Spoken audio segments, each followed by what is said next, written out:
আমার ছেলে খালিদ হাসান সাইফুল্লাহ ধানমন্ডি আইডিয়াল কলেজের ছাত্র ছিল। তো 16 তারিখে আবু সাইদকে যখন গুলি করা হয়, এই ভিডিওটা ওর হৃদয়ে খুব নাড়া দেয়। এরপরের থেকে 17 তারিখ থেকে ও নিয়মিত ছাত্র আন্দোলনে যোগ দেয় এবং নিয়মিত আন্দোলনে মিছিলের ভিতরে ছিল। 18 তারিখে সন্ধ্যার সময় 18 তারিখ সন্ধ্যার সময় আনুমানিক 5:30 থেকে 6টার সময় এই লালবাগ থানাসহ লালবাগ বিভাগের যে সকল সশস্ত্র বাহিনীর যারা সদস্য ছিল, তারা নির্মমভাবে তাকে আজিমপুর আবাসিক এলাকার 7 নম্বর বিল্ডিংয়ের পাশে তাকে গুলি করে। তার শরীরে প্রায় 71টার মতো সীসা বুলেট শনাক্তকরণ করে পোস্টমর্টেমে এবং তাকে স্পটেই ডেড হয়ে যায়। যদিও তার সাথীরা তাকে তুলে নিয়ে ঢাকা মেডিকেলের ইমার্জেন্সি নিয়ে চিকিৎসা দেওয়ার চেষ্টা করে, কিন্তু কর্তব্যরত চিকিৎসক তাকে তখনই মৃত বলে ঘোষণা করে। এরপরে তার খবর আমি পাই রাত 11টার সময়।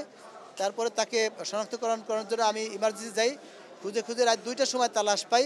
লাশ পাওয়ার পরে ডেথ সার্টিফিকেট নিয়ে যখন আমি থানায় আসি, তখন রাত 2:30 বাজে। এই থানা তখন থেকে আমাকে 4 দিন পরে আমার ছেলের লাশ আমার হাতে দেয়। এই 4 দিন পর্যন্ত আমাকে তারা বিভিন্নভাবে পেরেশানি করতে থাকে। মর্গে যান, আমরা আসতেছি, যান, আমরা আসতেছি। বিভিন্নভাবে তারা শুধু মিথ্যা আশ্বাস দিয়ে চলছিল। আমরা যতই চেষ্টা করি তার জন্য মজা নিচ্ছিল। আমাদের দুঃখ বেদনা তাদের মনে আসতেছে না, বরং তারা জেরা করতেছে আপনার ছেলে যে পুলিশ মারছে তার প্রমাণ কি। তো তার সাথে যারা ছিল, যারা বুলেট খেয়েছে, তারা সরাসরি এসে সাক্ষী দিছে। এই যে দেখেন আমার গায়ে 4টে গুলি আছে, এইরকম গুলি ওকে করা হয়েছে, পুলিশ গুলি করছে, আমি স্বচক্ষে দেখেছি। এরপরেও থানা তাকে ক্লিয়ারেন্স দিচ্ছিল না। পরে 4র্থ দিনে আমরা পাইলাম। তারপর আমি তাকে গ্রামের বাড়িতে, আমার গ্রামের বাড়ি হলো ফরিদপুর জেলার ভাঙ্গা থানায় ভদ্রাসন গ্রামে। তো সরুই বাড়ির কবরস্থানে আমাদের পরিবারের সদস্যরা যেখানে সমাহিত আছে, সেখানে আমার আব্বার কবরের সাথে মিলিয়ে আমার ছেলেকে আমি কবরস্থ করে আসি। ঢাকা আসার পরে আমাকে বলা হচ্ছে যে আপনার ছেলে যে পুলিশ হত্যা করছে, আপনার ছেলে যে শহীদের মর্যাদা পাবে, এটা যতক্ষণ পর্যন্ত আপনি কেস না দিবেন ততক্ষণ পর্যন্ত সে শহীদের মর্যাদা পাবে না। এখন আমি শোকাহত অবস্থায়, আমি অসুস্থ হয়ে যাচ্ছি, এর ভিতরে আমাকে কেস করার কথা বলতেছে, বিভিন্ন লোক আমাকে বলতেছে। আমি কেস ফাইল করার জন্য অ্যাডভোকেটদের সাথে যোগাযোগ করলাম, তারা আমাকে সহযোগিতা করছেন। গতকাল 11:15টার সময় আমি লালবাগ থানায় আসি, আমার কেসটা এজাহারে নেওয়া হোক।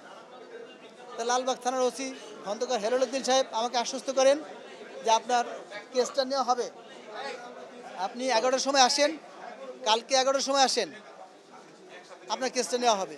ঠিক আছে, আমরা কাগজপত্র নিয়ে চলে যাচ্ছিলাম, উনি আমাদের কেসের একটা কপি রেখে দিলেন। বললেন যে আমাকে দিয়ে আপনি বিশ্বাস করতে পারছেন না, এই কথা বলে উনি কেসটার একটা কপি রেখে দিলেন। এই কপিটা ওনার কূট কৌশলের একটা অংশ ছিল। উনি আসলে সাধারণ মানুষের ক্ষতিকর একটা লোক। উনি ওই কেসের যাদের আসামি দেওয়া ছিল তাদের প্রত্যেকের কাছে ফোন করে করে তাদের কাছে এই কেসের কপি ছবি তুলে পাঠাই দিছে।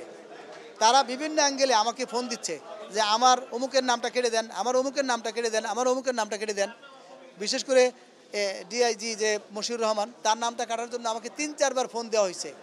তা আমি বিব্রত বোধ করতেছি, আমার কেসটা ওখানে নেওয়া হয় নাই, উল্টে আমাকে আরও বলতেছে কেসের থেকে, ফাইল থেকে আমার অমুকের নাম কেটে দেন।